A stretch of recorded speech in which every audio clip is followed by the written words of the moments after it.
Debbie, I want to thank you so much for sharing those beautiful and powerful and evocative words. And I want to thank you for your leadership in the community, in the whole region, and in our Common Street community. So thank you so much. A pleasure to work with you, as always, on climate justice. And today I'd like to give a talk. My theme is Despair Inspires Song.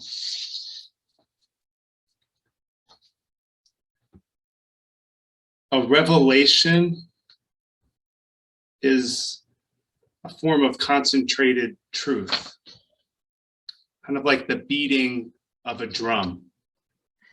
It steadies and inspires us. It gives us the courage to sing with our voices and lives. We look to leaders like Martin Luther King Jr. or Greta Thunberg or Brene Brown, or poets like Gwendolyn Brooks or Wendell Berry, so that we could hear the sound of truth, the sound of revelation. Humanity's great spiritual traditions write down their truths in books, or they transmit them through oral stories or songs, and they come down to us as these drum beats of humanity, these sounds that help us stay steady and help us live fully. But the primary source of revelation, I believe, is nature. The drumbeat of Mother Earth, the flowing of the waters, day and night, the stars, the wind, trees, animals, the ocean, the world around us and beyond us,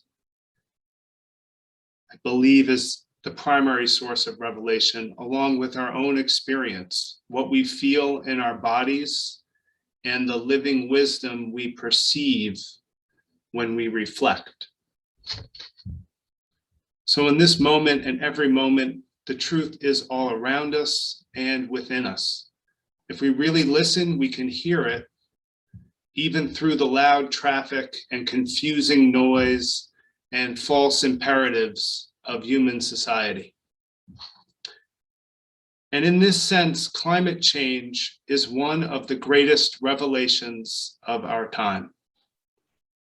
The rising oceans, the wildfires, the droughts, intense hurricanes, torrential rain, wilting heat.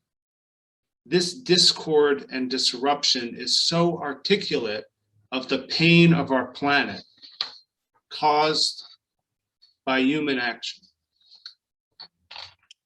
And today I want us to look at climate change through the lens of the despair that youth are feeling in particular. And I want to share some data from a recent survey of 10,000 young people between the ages of 16 to 25 and what they're feeling about climate change. Nearly 60% of young people feel very worried or extremely worried about climate change. More than 45% say these feelings affect their daily lives. 3/4 of them think that the future is frightening. Over half, 56%, believe that humanity is doomed. 2/3 feel sad, afraid, and anxious. Many feel fear, anger, despair, grief, and shame, as well as hope. One 16-year-old said, "It's different for young people. For us, the destruction of the planet is personal." Many young people perceive that they have no future, that humanity is doomed, and that governments are failing to respond adequately. Many feel betrayed, ignored, and abandoned by politicians and adults. 4 out of 10 young people are hesitant to have children. And I just want to let us feel into this despair that young people are feeling. Because this despair itself is a gift. It beats numbness. Being alive to despair and speaking out about it is a form of life, of being awake. Touching our pain is the beginning of the process of healing. If you can't personally feel this pain for our planet and our society within yourself, I invite you to touch the despair of the youth. Imagine what it's like to grow up in a world-destroying society. Imagine you're growing and developing, and there is no really good story about our society to hold on to. No story that we're headed in the right direction. Instead, children come into a world where they know and learn in school that business as usual is killing life on our planet. But for some reason, we cannot seem to change course. We are stuck in patterns of greed that once seemed productive. Our political leaders are under the influence of the fossil fuel industry, which funds campaigns for re-election on a bipartisan basis. Exploiting nature to make a profit is accepted because we're living in a delusion that we humans are greater than and separate from the web of life. And our delusions of race and class and gender superiority enable us to think that it is also normal and acceptable to exploit other people.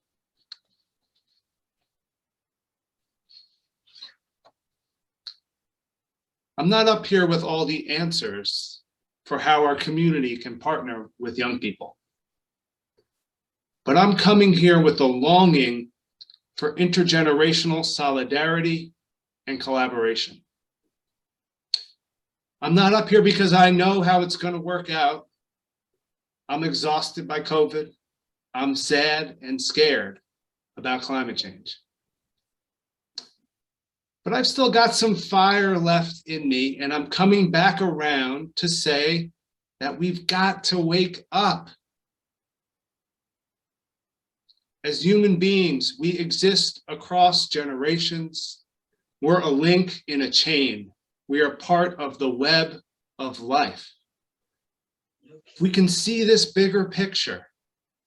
We can see and hear what we're called to do as individuals and as a community. When it comes to climate, the power of spirit and of community needs to become political. The youth not only have despair because of the unfolding climate catastrophe, the direct effects that we feel and see, but because our governments are not acting. They are not doing what scientists say we must do to survive.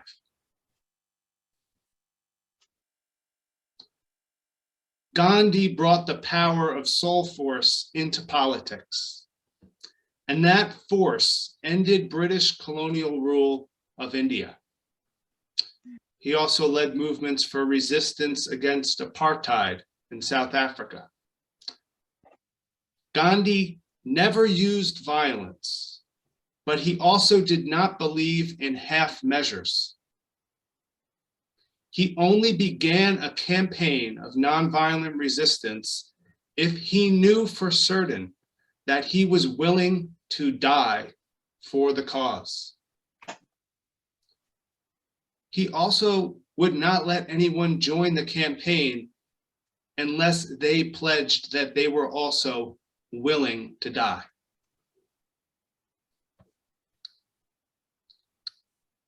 If we're willing to fully leverage our inner power, our soul force, we can move mountains.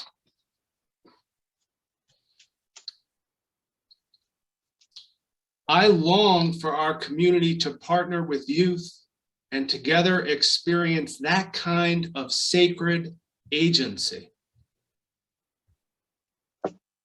Imagine what it would feel like to really come alive and work with our whole beings and all our resources for a better world, to save what we can still save.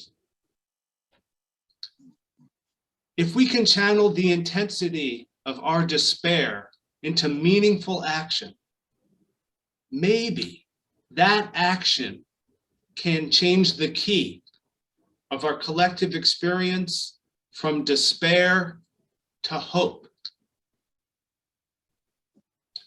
We're in despair now. The youth especially are feeling climate despair. And maybe this is the first step in a progression. In our despair, we pay attention to what is discordant. We wince along with the world because we hear how out of kilter it is. We hear how chaotic the world feels and sounds and is. But when we feel the pain, it motivates our spirits to search for a way to bring a song together, to bring the notes into tune with each other, to bring everything into its proper rhythm, and to create a melody that feels good and inspires life. I believe this is just a function of the human spirit. And it's why I have hope. Maybe a change in the music from despair to hope can be caused by the subtle humming of the soul and by the beat of sustainable action, steady like a drum.